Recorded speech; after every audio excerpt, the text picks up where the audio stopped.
ভাবলাম বোনের শরীর খারাপ হতে পারে। চাবি না থাকায় পেছনের দিকে গিয়ে ঘরে ঢোকার উপায় খুঁজতে লাগলাম। পেছনের রান্নাঘরের জানালা খোলা দেখে একটু স্বস্তি পেলাম। জানালা দিয়ে ঢুকে পড়লাম। আর বুঝতে পারলাম বোনের ঘর থেকে কিছু অদ্ভুত আওয়াজ আসছে। দরজা সামান্য খোলা ছিল, তাকিয়ে যা দেখলাম তা দেখা উচিত ছিল না। ফিরে যেতে চাইলাম, কারণ যদি তারা জানে যে আমি এভাবে ঢুকে পড়েছি, তবে তারা বিব্রত হবে। তাই আমি ভাবলাম কিছুক্ষণ বাইরে কাটিয়ে আসি। যে কোনো রেস্টুরেন্টে গিয়ে ২-৩ ঘন্টা অপেক্ষা করলাম, যাতে তারা তাদের মুহূর্তগুলো উপভোগ করতে পারে। আমার বোন দেখতে অনেক সুন্দর, শরীরের গঠন ছিল অনেক আকর্ষণীয়। যে কেউ তাকে দেখলে শুধু চেয়েই থাকে। বিয়ের পরেও মনে হচ্ছে সে আরও বেশি আকর্ষণীয় ও সুন্দর হয়েছে। আমার গল্পগুলো তোমরা শুনো, কিন্তু সাবস্ক্রাইব করো না। দয়া করে গল্পগুলো ভালো লাগলে ভিডিওটি লাইক, শেয়ার এবং চ্যানেলটি সাবস্ক্রাইব করো প্লিজ। ৫ মাস চাকরি করার পর আমি বদলি হয়ে আমার বোন এবং দুলাভাইয়ের কাছে গেলাম। তাদের সঙ্গে দেখা করে আমি খুব খুশি হয়েছিলাম। দুলাভাইয়ের সঙ্গে আমার বন্ধুত্বপূর্ণ সম্পর্ক ছিল এবং বোনের সঙ্গে ভালো সময় কাটত। ৩-৪ দিনের মধ্যে সব জিনিসপত্র নিয়ে ওদের কাছে চলে এলাম। এরপর আমাকে একটি মিটিংয়ের জন্য অন্য শহরে যেতে হলো। কিছু জিনিসপত্র নিয়ে রওনা দিলাম এবং বোনকে জানালাম যে ৪ দিন পর ফিরে আসব। যখন ফ্লাইটে উঠতে যাচ্ছিলাম, আমার বস জানালেন যে বিদেশি ক্লায়েন্টরা খারাপ আবহাওয়ার কারণে তাদের ফ্লাইট বাতিল করেছে। ফলে মিটিং বাতিল হয়ে গেছে। বাড়ি ফিরে দেখি দরজা ভিতর থেকে বন্ধ। অনেকক্ষণ বেল বাজালাম, কিন্তু কেউ দরজা খুলল না। মনে হলো কিছু একটা সমস্যা হয়েছে। দরজা খোলার চেষ্টা করতে থাকলাম। আমি দরজায় টোকা দিতে থাকলাম, কিন্তু কেউ খুলছে না। একটু চিন্তিত হলাম, কারণ আমার বোন হয়তো একাই ছিল, আর জামাইও প্রায়শই কাজে বাইরে থাকে। ছেলেমেয়েরা হয়তো স্কুলে। ভাবলাম বোনের শরীর খারাপ হতে পারে। চাবি না থাকায় পেছনের দিকে গিয়ে ঘরে ঢোকার উপায় খুঁজতে লাগলাম। পেছনের রান্নাঘরের জানালা খোলা দেখে একটু স্বস্তি পেলাম। জানালা দিয়ে ঢুকে পড়লাম। ভেতরে ঢুকে টেবিলে কিছু দেখতে পেলাম না, আর বোনের ঘর থেকে কিছু অদ্ভুত আওয়াজ আসছে। দরজা সামান্য খোলা ছিল, তাকিয়ে যা দেখলাম তা দেখা উচিত ছিল না। ফিরে যেতে চাইলাম, কারণ যদি তারা জানে যে আমি এভাবে ঢুকে পড়েছি, তবে তারা বিব্রত হবে। তাই আমি ভাবলাম কিছুক্ষণ বাইরে কাটিয়ে আসি। যে কোনো রেস্টুরেন্টে গিয়ে ২-৩ ঘন্টা অপেক্ষা করলাম, যাতে তারা তাদের মুহূর্তগুলো উপভোগ করতে পারে। এগুলো ভাবতে ভাবতে একটি বিখ্যাত হোটেলে পৌঁছালাম। সেখানে হঠাৎ দেখি আমার জামাই কিছু লোকের সঙ্গে বেরিয়ে আসছেন। তাকে দেখে আমি অবাক হলাম। তিনি আমাকে দেখে বললেন, তুমি এখানে কি করছো? আমি বললাম, মিটিং বাতিল হয়ে গেছে। কিন্তু আপনি এখানে কি করছেন? তিনি বললেন, আমি সকালে এখানে মিটিং করতে এসেছিলাম। এখন মিটিং শেষ হয়েছে, তাই অফিসে ফিরে যাচ্ছি। কিন্তু তোমার মিটিং বাতিল হয়েছে, তুমি বাড়ি ফিরে যাওনি কেন? আমি চিন্তায় পড়ে গেলাম, কারণ আমার দেখা মানুষটা জামাই ছিলেন না, অন্য কেউ ছিল। মাথায় নানা প্রশ্ন ঘুরছিল। হঠাৎ আমার জামাই আমাকে জাগিয়ে বললেন, তুমি কি ভাবছ? আমি বললাম, কিছু না।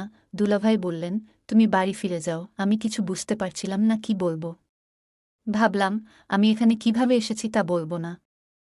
সেদিনেই তার ফেরার কোনো সম্ভাবনা নেই। কিন্তু আমি কেন সব জিজ্ঞেস করছি সেটাও বললাম না। শুধু বললাম, এমনি জিজ্ঞেস করলাম। খাবার খেয়ে চুপচাপ আমার রুমে বসে রইলাম, কিন্তু মনে বারবার সেই দৃশ্যই ঘুরছিল। ভাবছি, বোনকে জিজ্ঞেস করা উচিত, কেন সে নিজের হাতে গড়া সংসার নষ্ট করতে চাইছে। সে তো এত ভালো, স্বামীর প্রতি এত সম্মান, কোনো কিছুর অভাব হতে দেয় না। তাহলে কেন তাকে এভাবে ঠকাচ্ছে? কিন্তু আমি কিছু জিজ্ঞেস করতে পারিনি, কারণ পুরোপুরি নিশ্চিত নই। কতটুকু সত্য বুঝতে পারছি না। তখন থেকে বোনের প্রতি নজর দিতে শুরু করলাম। লক্ষ্য করলাম, রাতে সবাই ঘুমিয়ে পড়লে সে বারান্দায় গিয়ে কারো সাথে ফোনে কথা বলে। এতে নিশ্চিত হলাম তার জীবনে অন্য কেউ আছে। আমার বস আমাকে জরুরি মিটিংয়ের জন্য একটি বড় হোটেলে পাঠিয়েছিলেন। মিটিং শেষ করে বেরোতে যাচ্ছিলাম, তখন দেখি বোন রিসেপশনে দাঁড়িয়ে আছে। সে লুকিয়ে একটি রুমে ঢুকে গেল। আমি নিচে অপেক্ষা করতে লাগলাম। প্রায় ২ ঘন্টা পর সেই রুম থেকে একজন লোক বের হল। তাকে আগে কখনো দেখিনি। লোকটা চলে যাওয়ার পর বোনও হোটেলের বাইরে দাঁড়িয়ে রইল। কিছুক্ষণ পর একটা ট্যাক্সি এলো, আর বোন তাতে উঠে চলে গেল। আমিও আরেকটা ট্যাক্সি ডেকে তার ট্যাক্সিকে অনুসরণ করতে বললাম। মনে হলো বোন বাড়ি যাচ্ছে। বোনের ট্যাক্সি এগিয়ে যাচ্ছিল, আর আমি লুকিয়ে পিছু নিলাম। ট্যাক্সি এক হোটেলের সামনে গিয়ে থামল। বোন লিফট দিয়ে একটি রুমে ঢুকল এবং প্রায় 2-3 ঘন্টা পর বেরিয়ে এল। তাকে দেখে হতবাক হলাম, কারণ তার সঙ্গে ছিল আমার বড় ভাই সুমন। বোন এবং ভাই কেন হোটেলের রুমে দেখা করছিল বুঝতে পারছিলাম না। তারা আলাদা ট্যাক্সি নিয়ে চলে গেল, আর আমি ভাবতে লাগলাম, এতগুলো পুরুষের সাথে বোনের সম্পর্ক কী? আমি কখনো বোনের চরিত্রে সন্দেহ করিনি, কিন্তু আজ যা দেখলাম তা আমাকে ভাবিয়ে তুলল। বোনকে জিজ্ঞেস করলাম, কেন সে এত মন খারাপ? সে বলল, বাসায় একঘেয়ে লাগে, তুমি কাজে আর বাচ্চারা স্কুলে। তোমাদের কারো কাছে আমার জন্য সময় নেই। একদিনের জন্য ছুটি নাও, আমরা সবাই মিলে কোথাও যাই। অনেক দিন কোথাও ঘুরতে যায়নি। আমি রাজি হলাম, কিন্তু মনে খচচ করছিল। আবারও একদিন অফিস থেকে তাড়াতাড়ি ফিরলাম, আর বোন দরজা খুলছিল না। বুঝতে পারলাম সেদিন হোটেলে যাওয়া লোকটি আজও এসেছে। ভেবে আমি খুব রেগে গেলাম, আর রান্নাঘর দিয়ে ঘরে ঢুকলাম। ভেতরের সবকিছু ছড়ানো ছিটানো ছিল। হঠাৎ বোনের চিৎকার শুনতে পেলাম। সেই লোকটিকে দেখলাম যাকে হোটেলে দেখেছিলাম, বোনকে জোর করার চেষ্টা করছে। আমি লাঠি দিয়ে তার মাথায় আঘাত করলাম, আর সে অজ্ঞান হয়ে গেল।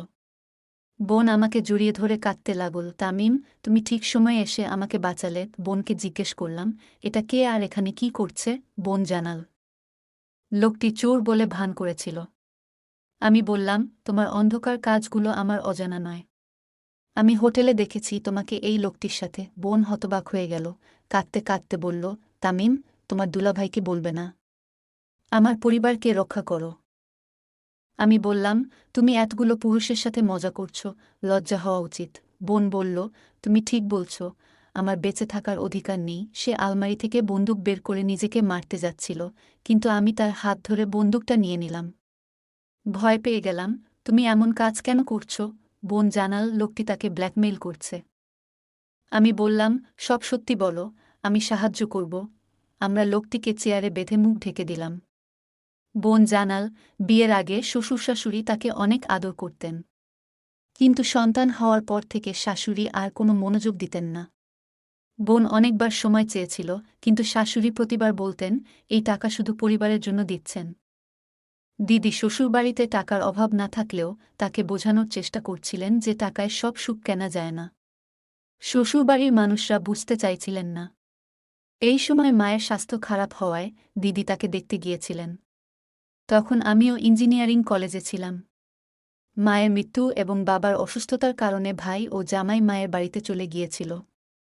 ফলে মা একা হয়ে গিয়েছিলেন। দিদি সেখানে পৌঁছানোর পর ভাইয়ের বন্ধু সুমন প্রায়ই বাড়িতে আসতেন। তিনি দিদির মুখে দুঃখ অনুভব করেছিলেন এবং ধীরে ধীরে তার সাথে বন্ধুত্ব গড়ে ওঠে। সেই সময় দিদি ও তার বাচ্চাদের সময় দিতে শুরু করেন। একদিন সুমন দিদিকে প্রস্তাব দেন। দিদি হতবাক হন এবং সুমন বোঝানোর চেষ্টা করেন যে তাদের মধ্যে ভালো বন্ধুত্ব হতে পারে। দিদি জানিয়ে দেন তিনি এই সম্পর্ক চান না এবং সেখান থেকে ফিরে আসেন। তবে শ্বশুরবাড়িতে ফিরে এসেও দিদি একাকী এবং বিষণ্ণ হয়ে পড়েন। হঠাৎ একদিন সুমনের ফোন আসে। তিনি আগের কথার জন্য ক্ষমা চান এবং বন্ধুত্ব করার প্রস্তাব দেন। দিদি রাজি হন। এরপর থেকে সুমন এবং দিদির মাঝে নিয়মিত দেখা হতে থাকে। কিন্তু শ্বশুরবাড়ির লোকেরা সুমন এর আশা পছন্দ করতেন না এবং তাকে বাড়িতে আসতে নিষেধ করেন। তাই সুমন ও দিদি হোটেলে দেখা করার সিদ্ধান্ত নেন। একদিন দিদি যখন সুমনের সাথে দেখা করতে হোটেলে গিয়েছিল, তখন সে তার সীমা অতিক্রম করেছিল। সুমন সমর্থন পেয়ে সে নিজের নিয়ন্ত্রণ হারিয়ে ফেলেছিল এবং এমন কিছু করেছিল যা কখনো কল্পনা করেনি। সুমন তাকে আশ্বস্ত করল যে এতে কোনো ভুল নেই এবং এতে শান্তি পাওয়া যায়। দিদি ফিরে এসে আবার যোগাযোগ রাখতে শুরু করল এবং সুমন সাথে পুনরায় দেখা করতে চাইল। সুমন তার বন্ধুর বাসা একদিনের জন্য ভাড়া নিয়েছিল। তার বন্ধু শহরের বাইরে ছিল, তাই সুমন দিদিকে সেখানে নিয়ে গেল। তারা সেখানে তাদের আকাঙ্ক্ষা মেটাল। ফিরে এসে দিদি আবার তার দৈনন্দিন জীবনে ব্যস্ত হয়ে পড়ে। একদিন সুমনের ফোন আসে এবং সে জানায় তার বন্ধু কুমার একটি ভিডিও তৈরি করেছে। কুমার তাদের শেষবারের সাক্ষাতে একটি ক্যামেরা বসিয়ে ভিডিও রেকর্ড করেছিল। এখন সে সুমনকে ব্ল্যাকমেল করছে। এই কথা শুনে দিদি হতবাক হয়ে যায় এবং তার জামিয়ার কাছে যাওয়ার সিদ্ধান্ত নেয়। 2-3 দিনের জন্য তার বাবা মা তাকে অনুমতি দেয়। বোন সেখানে পৌঁছানোর পর কুমার শর্ত দেয় যে ভিডিওটি কাউকে দেখাবে না যদি দিদি তার সাথে একই কাজ করে যা সে সুমনের সাথে করেছিল। দিদির পায়ের তলা থেকে মাটি সরে যায়। দিদি তখন অসহায় বোধ করল এবং কুমার এর চাপে পড়ে তার সাথেও একই কাজ করল। সে ভেবেছিল যে এখন এই সব থেকে মুক্তি পাবে, কিন্তু তা হয়নি। কুমার ক্রমাগত ব্ল্যাকমেইল করতে থাকল এবং তাদের বাড়ির ঠিকানাও পেয়ে গেল। যে কোনো সময়ে সে বাড়িতে এসে তাদেরকে হুমকি দিত এবং ধীরে ধীরে টাকা দাবি করতে শুরু করে। দিদি একটি ফাঁদে আটকা পড়েছিল। দিদি বলল, আমি যদি তাকে বলতাম যে আমি কুমারের সাথে একই কাজ করেছি, তবে সে আমাকে প্রতারক মনে করত। যদিও আমি প্রতারক নই, দিদি কাঁদতে কাঁদতে এসব বলল। এদিকে কুমারের জ্ঞান ফিরল। আমি তার ফোন ছিনিয়ে নিয়ে ভিডিও ডিলিট করে দিলাম এবং বললাম, আজ যদি তোমাকে কোথাও দেখা যায়, পুলিশে অভিযোগ করব। কুমার হাসতে হাসতে বলল, তুমি কি মনে করছো আমার ফোন থেকে ভিডিও মুছে দিলে তোমার বোনকে বাঁচানো যাবে? সুমনের ফোনে ভিডিও রয়েছে। কুমার বলল, সুমন আর আমি একসাথে তোমাকে ব্ল্যাকমেইল করেছি, তোমার কাছ থেকে টাকা নিয়েছি। আমরা দুজনে মিলে তোমার ফায়দা লুটেছি। এই কথা শুনে দিদি কাঁদতে শুরু করল। এখন আমার কাছে মরে যাওয়া ছাড়া আর কোনো উপায় নেই। আমি আমার সুপ্রতিষ্ঠিত সংসার নষ্ট করে ফেলেছি। যদি আমি আমার আকাঙ্ক্ষাকে নিয়ন্ত্রণ করতাম, তাহলে আমাকে এই দিনটি দেখতে হতো না। আমি তাকে শান্ত করে বললাম, এখন কোনো বোকামি করো না। তুমি এমনিতেই তোমার জীবন নষ্ট করেছ। এখন থেকে শক্ত থাকো এবং সব ঠিক হবে। দিদি অনেক চেষ্টা করেছে, কিন্তু এখন অন্তত এমন কিছু করো না যা আরও বিপদে ফেলবে। তোমার সন্তানদের কথা ভাবো, তাদের কি হবে যদি তোমার কিছু ঘটে? সে কাঁদতে কাঁদতে বলল, আমার কাছে মরণ ছাড়া আর কোনো উপায় নেই। আমি তাকে বললাম, চিন্তা করো না, একটু শান্ত হও। দিদিকে বললাম, তোমার জামাইকে সব বলে দাও। সে ভয় পেয়ে কাঁদতে লাগল। আমি তা করতে পারব না, সে আমাকে তালাক দেবে। আমি বললাম, তুমি যদি সত্যটা না বলো তাহলে কোনো উপায় নেই। কুমার তখনও দিদিকে ব্ল্যাকমেইল করার চেষ্টা করছিল। হঠাৎ দিদির ফোন বেজে উঠল। সে ভয় পেয়ে গেল।